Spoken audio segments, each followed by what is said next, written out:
Our next guest, Shima Moore, happens to be an astrological curator, or even she calls herself a metaphysical educator. She's a community and event organizer. She utilizes ancient and modern wisdom, celestial insights to integrate body, mind, and spirit through many portals, actually, but she does have her 5D star portal. And she is Shima Moore. You look gorgeous, love. She's one of my best friends, guys. I'm just so happy to see her. Okay, she's co-founder of the LA Conscious Life Expo. I know many of you have heard of that. Perceptions Magazine and Rainbow Grocery. She's creatrix of dance, trance, fusion, moon manifestation, magic, 10 days to ageless vitality, master cleanse, and Shima Metaphysics and More Radio. And she also facilitates the Paneurythmy Sacred Dance, Uniting Heaven and Earth, and Stargate 12th Dimensional Activation Meditations. And I want to tell you a few more things about her. She lives in Mount Shasta. And over the next few months, you're going to see that Shima is going to be curating an amazing astrology event for us that's just going to really be one of those deep dives Neil talked about in the beginning. So dear Shima, welcome. Yay, Joan. So wonderful to be here. Wow, exciting. Exciting. I enjoyed listening to the last presenter, and Orion, love Orion, and was so glad to hear some great information about good things about Orion, because, you know, often you hear all this negative stuff. And so that was great. Right. No, so that was really powerful leading into your presentation. So I know you have a presentation for us. And let's talk about it. Let's do it. Okay, so I'm going to share my screen with you. And here we are. Share. And I'm sharing the screen, and I'm going to go into start from the beginning. And here we are. Yay! Jupiter and Neptune in Pisces. Well, this is a most magical portal. And so I'm really so happy to be here with you today. I'm Shima Moore, as Joan mentioned. I'm your astrology curator. And this is the first time in our life that we've had this experience. Jupiter and Neptune come together 166 years. That's Neptune's cycle. So we've never had this before. We're never going to have it again. The exact moment of conjunction was this week, April 12th, but we're still in that portal. We're still in that window. And as we're going to see, it's really a seed point. It's the beginning. When planets come together, we call it conjunctions. When they come together in the sky, from our point of view, that's a seed point for a whole new thing. So this is a powerful time, great time to set our intentions. And so that's what we're going to look at today. Now, because it's all well and good, right? I mean, but what does it mean? How does it affect you? How does it affect me? How does it affect the world? Well, that's what we're going to take a quick look at today. We don't have a lot of time, but I'm hoping that maybe enough to ground us in the here and now. And that's what I like to do. I like to really ground us, because that's such an important thing for us all in these times that we're in, especially in this magical time and place. So it's exciting, and I'm going to help you take advantage today of this divine once-in-a-lifetime opportunity. So this is, I like to start my presentations by showing this 1888 woodcut. And the reason I like it is it really shows us the multidimensional quality of the universe. And we don't see that from our 3D reality. And it also shows us that the universe is cycles within cycles within cycles.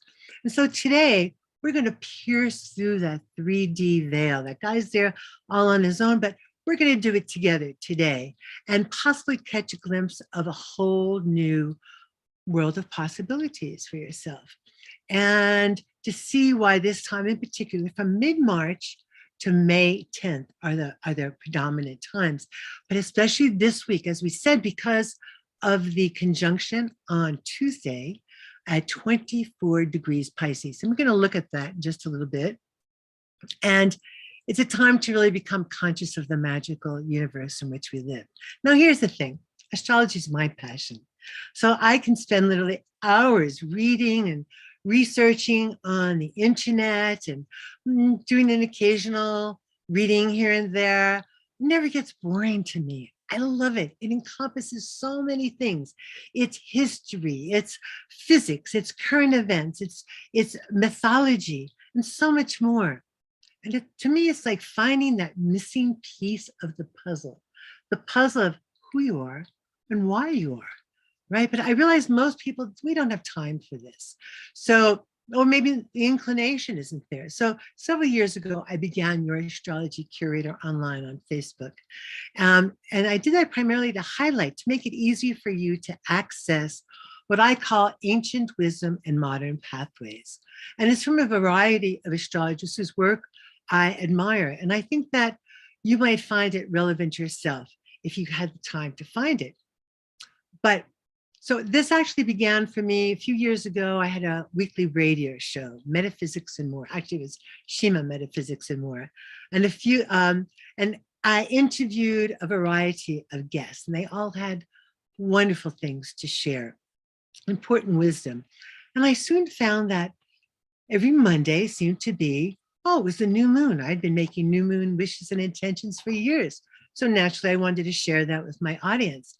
And then the next Monday, oh, now it's a quarter moon. Oh, now it's a half moon. So every 7 days I found, and we're going to see what that looks like. But I saw that it was a new phase. So it kind of like happened organically. And so every week I started to begin my weekly show with an update of the lunar phases and how we can implement them in our life to set our intentions, to have our dreams come true. Well, we are now in that dream come true time. So let's take a peek behind that veil together. So ironically, when I accepted Neil's invitation to share today, I thought I would be talking about the Jupiter-Neptune conjunction. And we are doing that, and we're going to talk about that because, hey, 166 years, once in a lifetime, right? Well, I had no idea that it was going to be a full moon and a full moon in Libra. My moon is in Libra. So is Joan's, for that matter. Well, my moon is a gibbous moon, and that's one of the 8 phases of the moon. We're going to touch on that a little bit as well, what that means. It's right before the moon is full, and the moon is full tomorrow. Well, I didn't think about today being Passover. I didn't think about tomorrow being the partial full moon in Libra, or Sunday being Easter. I had no idea. I was just thinking that I wanted to share Jupiter and Neptune with you. Well, by the way, these days are both holy days, and they're based on the moon.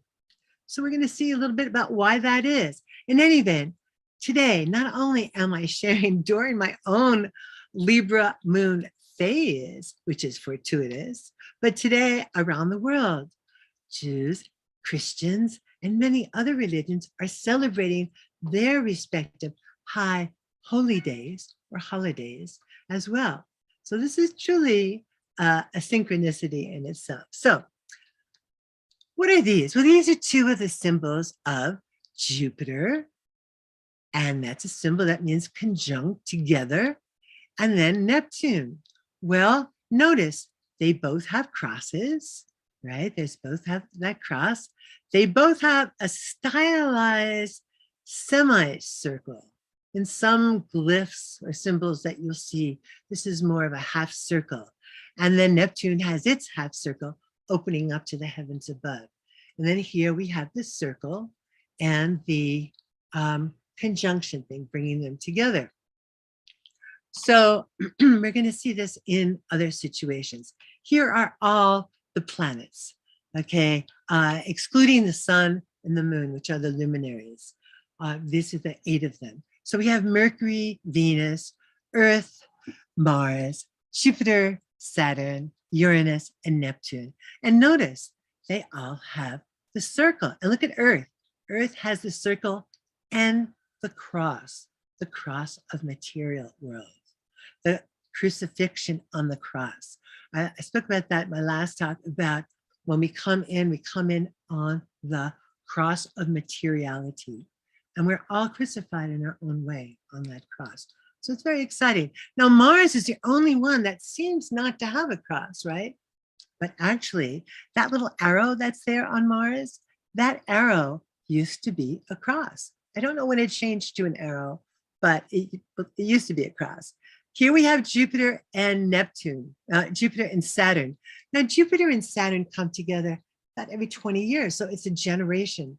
They're generational planets, and when they come together, and many of us saw them come together at 0 degrees Aquarius last year, 2020, I believe it was, and it was on the vernal equinox. So all of these things are starting to happen on dates that are astrologically relevant and astronomically relevant.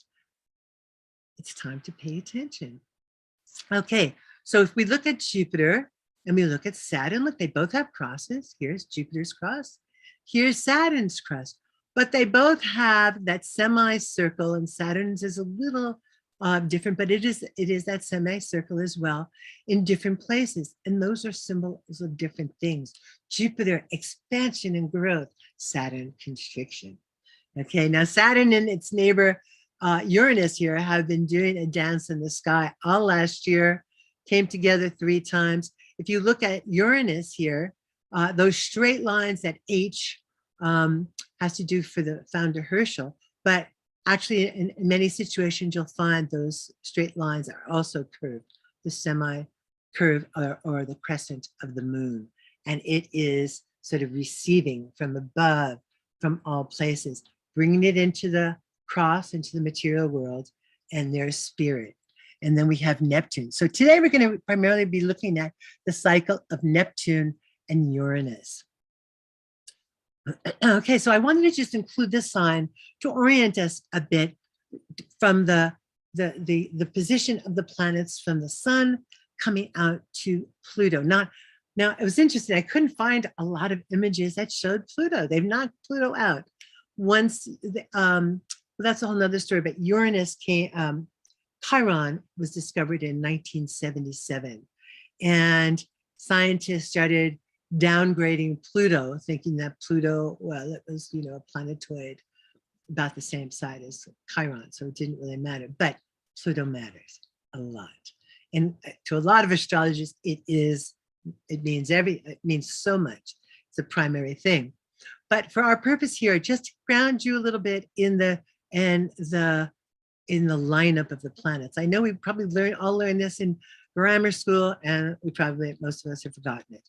But you can see here's Earth. Earth is the 3rd planet out, and here's the moon revolving around the Earth, and then there's Mars, Jupiter, Saturn, and after Saturn, as we're going to see in the next one, after Saturn, they don't show Uranus, Jupiter, and Neptune. But they do, and why is that?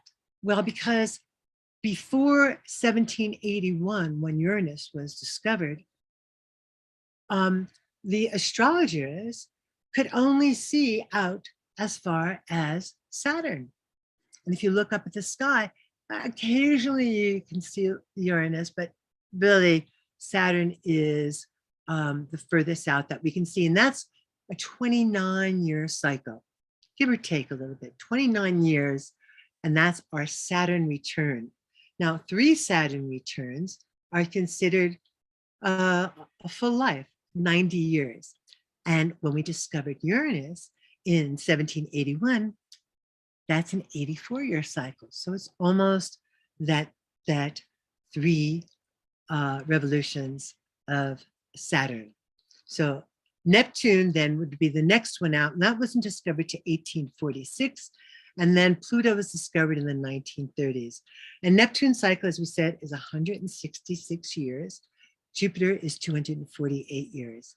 And so if you notice all of the signs, now there's all symbols in there. And those are the symbols that we looked at with the crosses and the circles and maybe the stylized semicircle. The moon is a half circle, right? And so you can see why, because look at how much space it takes to write it out. And if we did that, you're going to see in just a little bit what that would really look like. Well, here's what's called a natural chart. Well, what does that mean? Well, if we start on the left here, that would be, so imagine, well, we're going to look in a bit, but imagine you're looking up at the sky, and here is the horizon. This is above our head, and this is below. And we're going to start here. We're going to go around this way, because this is the way the universe moves. So here's Aries, Taurus, Gemini, Cancer, Leo, Mercury, Libra, Scorpio, Sagittarius, Scorpio, Capricorn rather, Aquarius, and Pisces. Well, today we're going to be looking at Pisces primarily. And what's interesting here, Pisces is the last final sign right before it begins anew in Aries. And so we just began the spring season, which is in Aries. But our planets that we're looking at primarily today, Jupiter and Neptune, are in Pisces. Interestingly enough, what we're going to see when we look at the chart, they came together at 24 degrees of Pisces. There are only 30 degrees in each sign. So at 24 degrees, there's soon, Jupiter, which moves faster, is soon going to move into Aries. So let's take a look at Pisces. What's Pisces all about? Well, Pisces is a water element. It's like the ebb and flow of the oceans, emotions, service. It's about being adaptable. It's a mutable sign. As we said, it's the last sign of the zodiac. And it's detached from the ego, from identity. It's more higher realms, meditation. It can be relaxed, intuition, emotions. Okay. And this is a time with being okay with not knowing, trusting. A lot of people are like in that space right now. Oh my gosh, what's going on? Take a breath and be okay with it, because that's the time that we're in. Divine timing. That's what this is about. Higher energies, opening up the heart chakra, the crown chakra, tapping into our kindness, tapping into our spiritual energies, our compassion, our vision, okay? And so this is a time to listen to each other. I know it's a very divisive time out there, but this is a time where we have the possibility to open up. Now, there are lower energies. What are the lower energies? Escapism, alcohol, drugs, TV, so many things, sex, victimization, grudges, resentment, being stuck in the lies, the illusions, deceit, being overwhelmed. Those are just a few of the Piscean elements that we know about. Now, what about Neptune? That big planet that's out there, that 166-year cycle. Well, Neptune came into Pisces in 2011. Okay, well, what was going on in your life in 2011? I just posted some things on Facebook the other day about me doing a cross-country magic love bus journey. And it was very festive and creative and costumes and all of these things. That was a creative time. So this is about working, Neptune in Pisces is about working with us and our abilities to connect with the energies that we can't necessarily see, but we can feel, we can sense at the same time. Again, it's about divine timing. So this now is the time, especially with Jupiter here, it really expands this energy. Letting go, surrender. We are going to be moving out into a whole new energy. So this is about taking all those negative things, the escapism, the victimization, the grudges, the separation in Pisces, the negative parts of Pisces, and dissolving them, letting them go so that we can move into a whole new phase in Aries. Now, the last time Pisces was in, Neptune was in Pisces was in 1856. 166 years ago.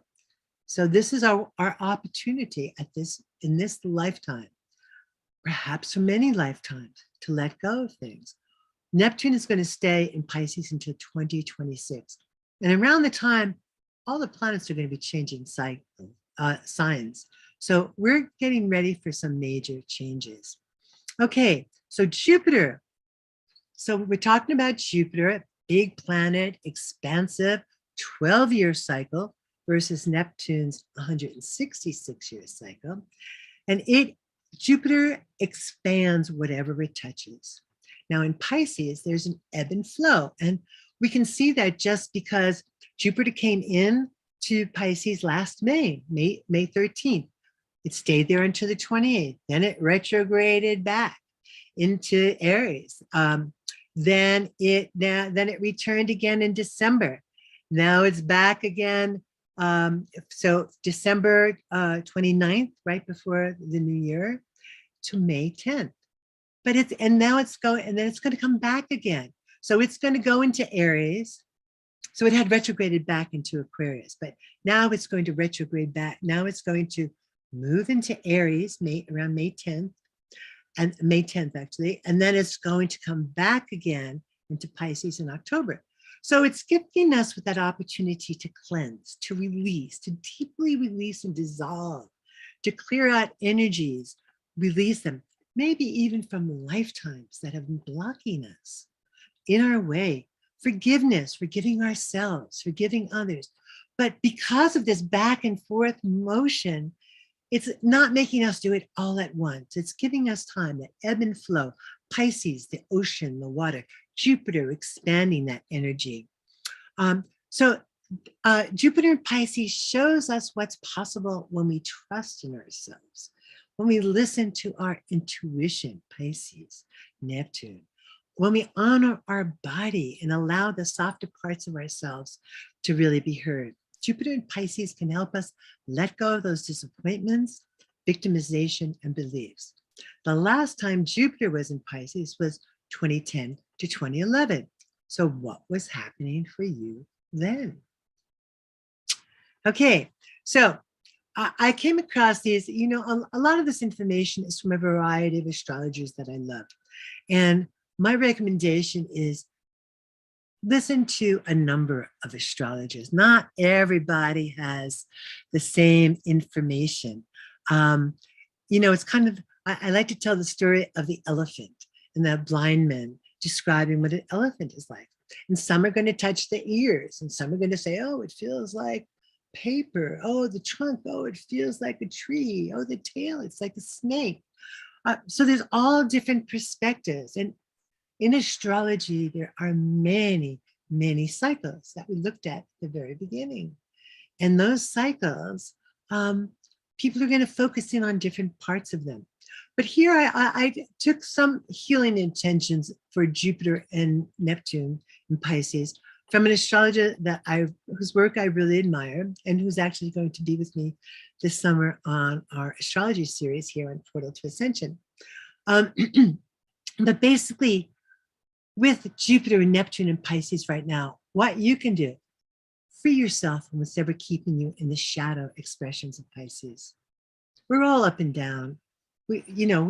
Those higher expressions are amazing. The lower ones, not so much. Integrating more of your God self into this physical reality. This is the time that we can do it. We've been talking about it for a long time, and here we are. Also accepting and allowing the divine feminine to rise within us. The divine feminine is in all of us, male and female. And that's the part of us, that's our heart expansion. That's the balance within us.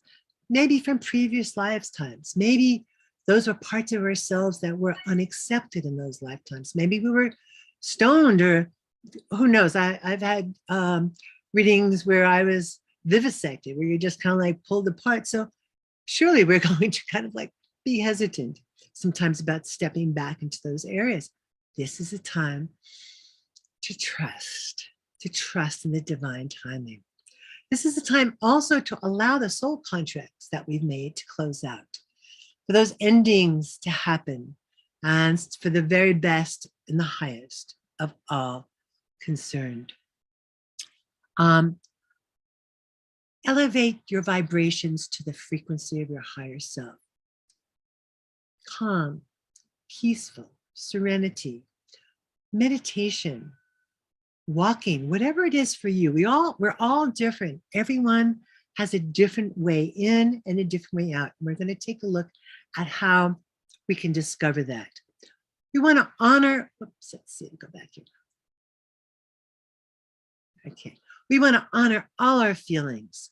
That's how we honor our truth. What that means, if you feel grief, if you feel sadness, if you feel lost, they're all parts of the human experience. Yesterday, I was part of I was doing a music rehearsal, Pisces. It's kind of a time for me to really find my inner musician, which I'm loving. It's been just great music. So, and one of the members sort of his anger came up about something, and rather than repress it, let it out. It soon diffused, and he kind of just chilled out. And rather than packing up to leave, which was what he was going to do initially, he stayed. He felt his anger. We all acknowledged it, and we moved on. At this time, some of those emotions are going to be bigger in this Pisces energy. So there's a visualization that we can do. It's a very simple one. I was doing it this morning. I like to meditate when I wake up first thing in bed and just kind of let you bring the earth energy of Gaia up into my body and bring down a stargate, and which is one of the meditations that I do. But this visualization is really lovely, really simple. And it's basically visualize a shower of white light coming through all your chakras from above, from even above your seventh chakra, coming down and clearing them out, clearing out any excessive cords or attachments or expectations, removing anything that might be overused or excessive, helping us to flush out through all those parts of us that we're ready to surrender. So give that a shot. See how that works for you. Okay, well, let's take a moment now to look up at the sky at night. Imagine you're standing in the middle of this on the earth here, and you're looking at this view of the ecliptic, which is the equator expanded out.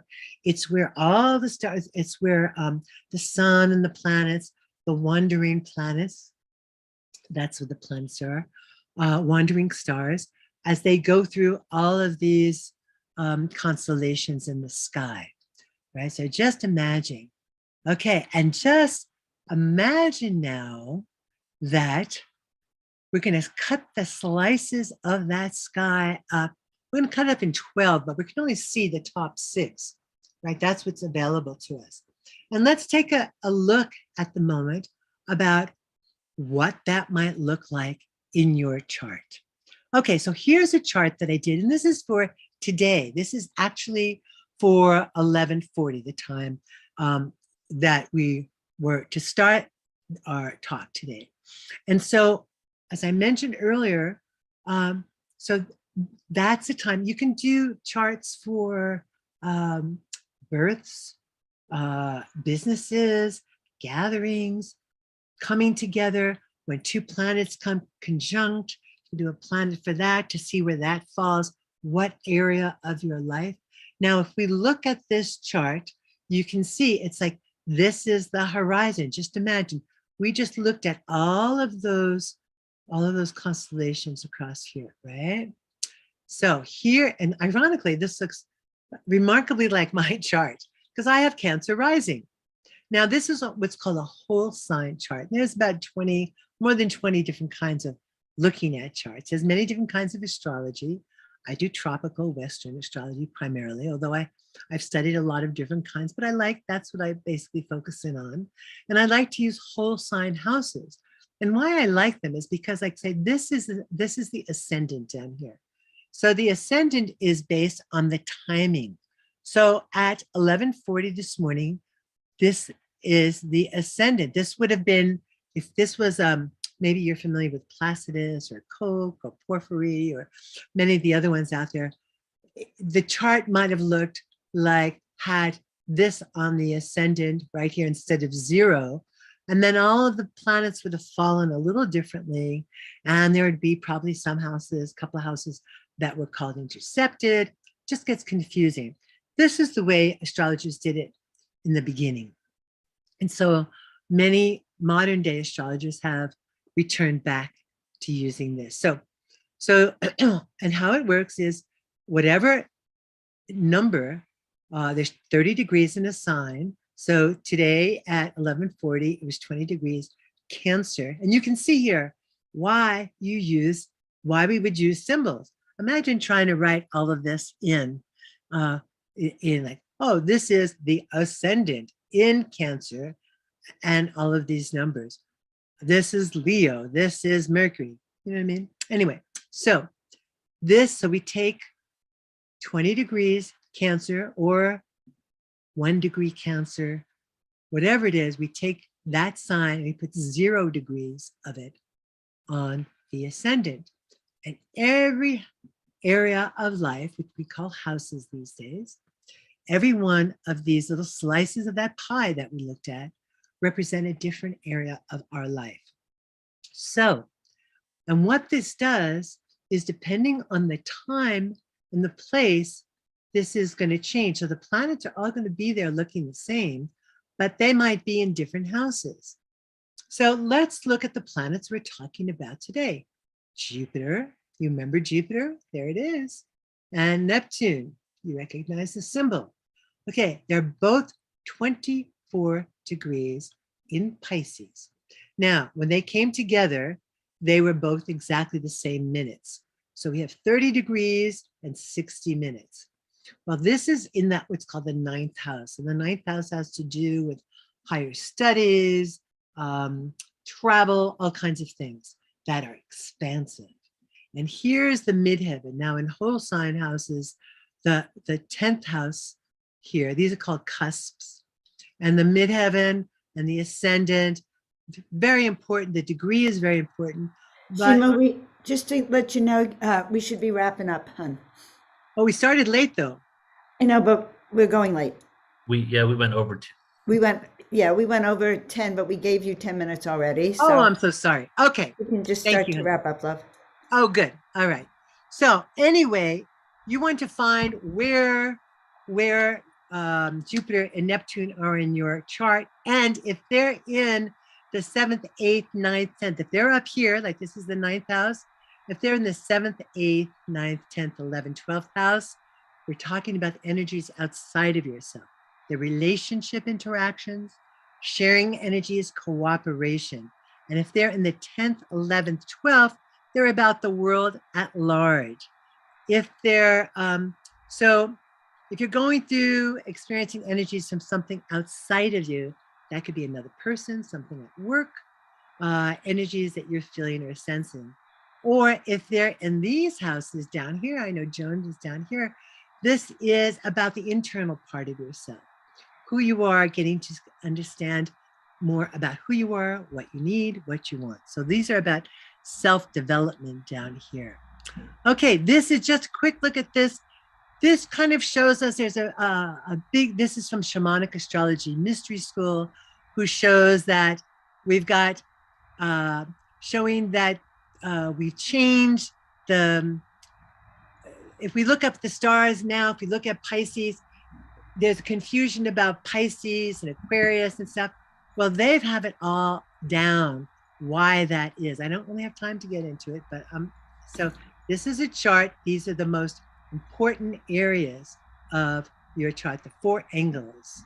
And we're back to here again to see. So we're not humans having a 3D experience. We're souls coming into this dimension to reality, to grow, to evolve, to experience being incarnated in order to process our own development. And just to wind up, ending up here, the full moon and what the moon is about. The moon and its whole cycles determine Passover, determine Easter. And this, when they come together, this is a seed point. So Jupiter and Neptune right now are in their new moon phases. They're coming together. And they're going to take 166 years to go through this whole area, the whole 166-year cycle. But every month the moon does that. All the planets coming together are based on this cycle.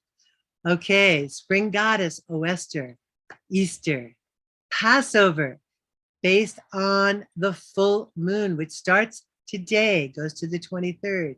Easter is the first Sunday after the vernal, the first Sunday after the full moon, after the vernal equinox. It's all astrological. You can't beat it. Okay, so this summer we're going to have a lot more time to go through all of this information with you. We're going to have Barbara Ann Clow, amazing, wrote the first book on Chiron that I ever read in 1977, came out with her book on the ruby crystal, a trilogy, fabulous. I'm on my second reading of them all. Heather Ensworth, Jungian psychologist, amazing information. Akuta Baba Das, also known as, formerly known as Adam Ellenbass. I studied ancient astrology with him for years. You're gonna love him. Daniel Giamario will find out more about what this symbol is about and shamanic astrology, as above, so below. Rick Levine, love Rick. You can find him online. Do check him out. And Molly McCord, who she's an intuitive astrologer. This is her new book coming out this summer. And so, wow, it's an exciting time. So visit my website for more information, shimamoore.com, your astrology curator on Facebook. Couple of free apps I want to leave you with. The Pattern, no astrology language, but it's based on that. It's Daniel Giamario created it, and Time Passages, free programs. You'll love them. And in the meantime, enjoy where heaven and earth meet, Mount Shasta. Love it. Wish you were here with me. But thank you, Neil. Thank you, Joan. Time, the thing. Oh my isn't it? God, Shima. So all the feedback, people are loving the overview of the astrology. And I mean, as a Pisces, I could just say all of us Pisces, we're very, very excited to hear what's going on. And I loved your presentation. Well done. Thank you, darling. All right, well, I'll see you next time. Love you, Neil. Beautiful. Thank you, so Shima. much. We'll see you soon. See Okay. you soon. Thank Bye. you so much, Have a Shima. great holiday, everybody. Right? And- Enjoy the full moon. Thank you, I Manifestation. got Shima. everything. You too. All right. And just to second what Shima